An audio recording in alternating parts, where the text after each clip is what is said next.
Hello, good morning everyone, mga ka-viewers. Meron lang akong ipiplex. Itong dalawang whole chicken, yan paano ko ito lutuin? Kasi yun ang gusto nila, yung lang, natural lang, na walang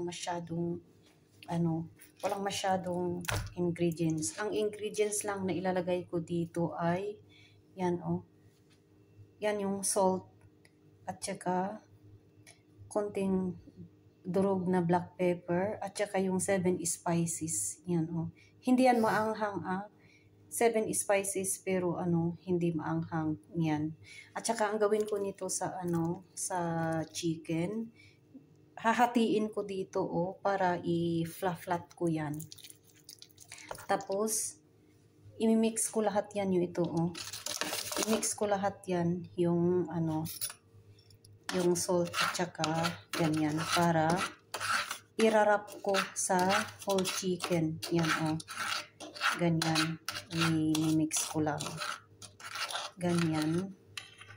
Tapos ito biyakin kong ganyan tapos i-flat ko.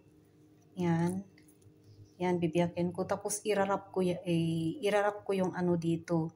Yung, yung pinag-mix ko na salt and black pepper and 7 spices. I have to rub from the chicken. And then, I have to fried. Because the weather today is sunny day.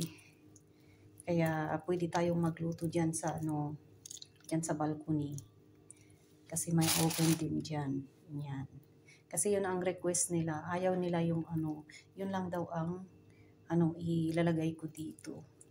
Gusto nila yung... Hello, good afternoon mga ka-viewers. Ito na yung salad na i-prepare natin sa frosted chicken.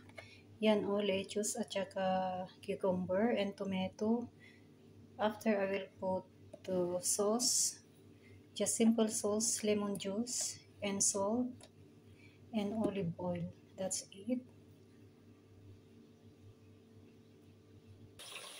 Yan, mga ka-viewers, nandito na ako sa labas. Nagluto ng frosted chicken.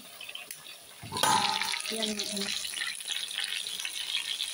almost done. One whole chicken, frosted chicken. And this is the French fries. This is the French fries. Yan. Not yet. And this is the second whole chicken. Tara! Yan na. Almost done. Yan. Maraming salamat sa panonood mga ka-viewers. Yan. Thank you for watching mga ka-viewers. Have a blessed Sunday everyone. I hope na nagustuhan ninyo ang aking may pinakita na aming lunch for today Sunday. Thank you everyone. Bye bye.